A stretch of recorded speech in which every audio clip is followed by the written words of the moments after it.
هو هذا جزاء العراق اللي ينطيكم نفط ببلاش وانتو حسرة عليكم بطل المي؟ هذا جزاء البلد اللي واقف وياكم من دون البلدان اللي تحرض أو تضحك عليكم من يصير بيكم شيء. العراق اللي ما باع القضية ولا ساوم ولا خضع.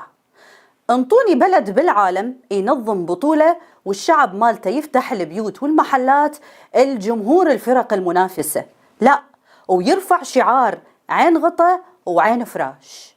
مو بس عين غطا وعين فراش، لا، كل شي ببلاش، ممنوع وانت ضيف على العراق تمد ايدك لجيبك وتطلع فلوس. احنا ندفع بمكانك. ليش؟ لان انت خطار. هذا العراق تهتفون ضده بالملعب يا عراقي يا تاج راسكم.